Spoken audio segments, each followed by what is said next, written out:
Hey everyone, Matt Plisson from RazorEmporium.com coming at you today for a quick product spotlight looking at Plisson. Well, the year is 1808, and in France we have the beginnings of this brush company. So it's one of the oldest brush companies in the world, and I think it is actually the oldest brush factory that's still running in France.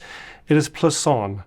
And they actually have their origins, if you can believe it, dating all the way back to Napoleon. Yes, Napoleon, not dynamite, Bonaparte.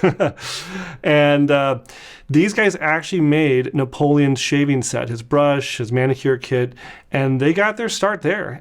These guys were known for metalworking and of brush making, and the family of George Plisson, actually his other relatives were making fans, like big fans cool someone off with, or they were making other kinds of brushes. They soon got started with not only shaving brushes, but also manicure brushes and other kinds of anything that involved hair, right? These guys actually got some patents early on for the development, the shape and size and how to make and hold a brush. And these guys are kind of like the OG. These are like the originators of shaving brushes as we really know it. So really cool historic line. And today, as of 1999, these guys actually acquired Jorvis, if you've seen the Jorvis razors. And so that's cool that it's kind of one company now. They have a wide range of brushes. Now we just picked these up, literally they came in yesterday. We're kind of starting with some of the introductory brushes from them, and as sales go and our customers start to get to know them, we definitely will expand to carry some of the other lines, because they really are known for some of their higher end, like high mountain white badger brush knots. But they also do offer synthetic, and they even offer other natural fibers like boar.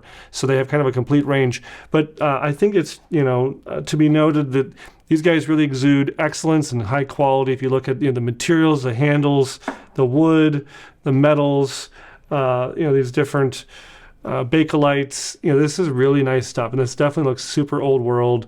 This one just looks like you could have grabbed this out of a catalog from like 1950. It looks just identical. Beautiful stuff, made in France, handsomely packaged. They even have this eagle. If you look at the packaging, it's got this little eagle on it. This actually stems from Napoleon's coat of arms, kind of, that he wore, and it had an eagle on it. So this is a nod to that origin of the company. Very cool, very historic. Love the idea that we're carrying them. I can't wait to kind of get more. I can't wait for you guys to check them out. Beautifully crafted, high quality shaving brushes made in France. What else can I say? It's Plisson. If you have used a Plisson, if you know more history about Napoleon than I do, please tell me below in the comments. We want to hear from you. That's all I got today, guys. Matt Plisson from Razor Emporium, signing out.